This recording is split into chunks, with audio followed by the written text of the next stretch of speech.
some time with Pastrami and Julian, and seeing how devoted Julian was to Pastrami and how friendly Pastrami was to me, I was reconciled at having coffee with both of them, at least for the foreseeable future.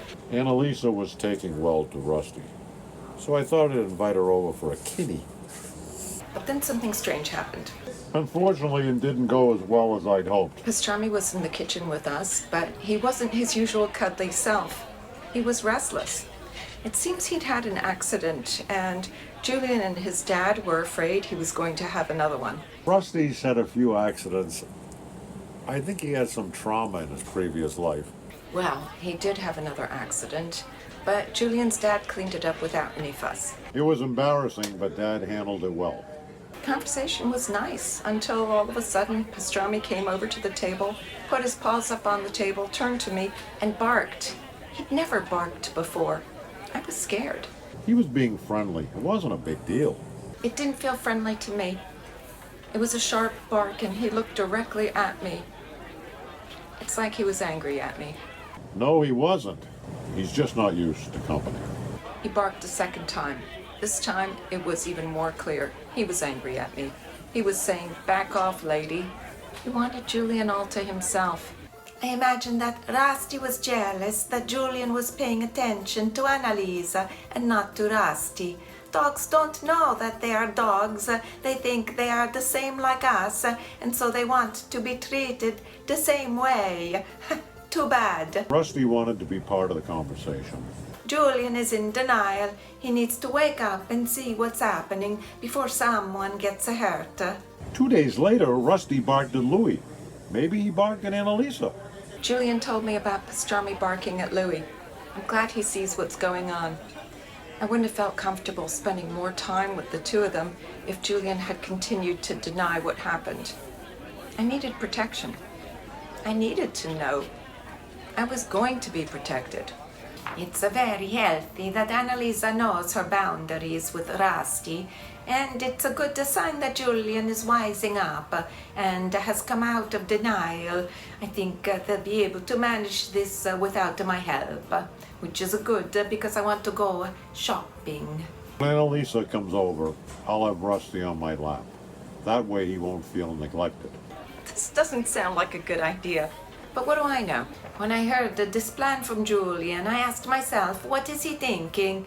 You never put the dog first, always the human. So it seems I'm back in the picture, which is a good thing because if I go shopping, I need some money to buy a new handbag. All right, I'll give him a cuddle if he looks lonely. Knowing Julian, this means every few minutes. Yikes. This will be a disaster, trust me. It will come back and bite Julian. Even though I know nothing about dog training, my gut told me this would breed a monster. I had second thoughts about my plan. I think I'll take a break now and play with him later. Right now, it might be fun to cuddle the dog, but in a little while it will become a big problem. It was just a week ago that Pastrami was shy and grateful for any attention. He'd sit next to me in the cafe and look up to me from time to time as if he wondered, will she pet me? But now he had no time for me. So my nascent love affair with him was over. I'm not a yo-yo. You know, Rusty was so lovable I got carried away. Pastrami was now calling the shots. When we went to a cafe, we had to make sure he was settled before we could order our drinks. He liked puppuccinos. Puppuccinos are big in Malta. It's the froth of milk that is in a cup just big enough for their nose, so that after they've licked all the froth out, you know, they have this little traces of milk on their face and it looks really cute. Anyway, after he had his puppuccino, we were allowed to order our drinks. Pastrami was the alpha dog. Annalisa didn't know what she was talking about. Rusty had become the alpha dog. I tried to prevent it, but there wasn't much I could do. The patient must be willing to change his own light bulb. It's a joke, you know? We therapists have a joke. That's our one joke. I think Julian thought he could remain the alpha dog without curbing Pastrami, but that didn't seem likely to happen.